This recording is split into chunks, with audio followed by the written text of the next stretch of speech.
तर मुख्यमंत्री फडणवीसांच्या भेटीनंतर जयंत पाटलांनी याबाबत स्पष्टीकरण दिले। फडणवीसांनी दिलेल्या वेळेत मी भेटलो, त्यांच्याशी चर्चा केली आणि निघालो।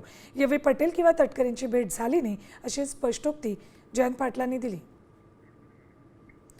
जयंत पाटील यांनी काल रात्री उशिरा मुख्यमंत्री देवेंद्र फडणवीस यांची त्यांच्या शासकीय निवासस्थानी भेट घेतली आणि त्याच वेळेला प्रफुल्ल पटेल आणि सुनील तटकरेही उपस्थित होते अशी माहिती सूत्रांनी दिली। मात्र आपण ज्यावेळेला त्यांना भेटण्यासाठी गेलो त्यावेळेला तटकरे किंवा पटेलांची भेट झाली नाही असं जयंत पाटील म्हणाले।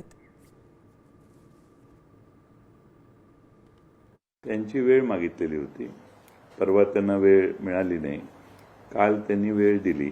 ईश्वरपूर आमचं शहर जे आहे त्याच्या नगराध्यक्ष पदाचा निर्णय हा चुकीचा झालाय एवढंच मला त्यांच्या कानावर घालायचं होतं आणि दुसरं कोणतंही काम नव्हतं, त्यामुळे माझ्याकडे कुठला कागदही नव्हता।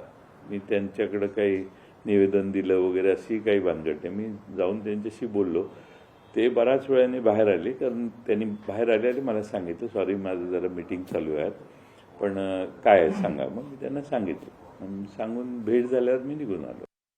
प्रफुल्ल पटेल आणि सुनील तटकरे यांच्याशी माझी कधी भेट झाली नाही। या ज्या चर्चामध्येही पेपरला आलं होतं की आम्ही कुठंतरी भेटलो वगैरे एका वर्तमानपत्राने, अशी कोणती भेट झाली नाही आणि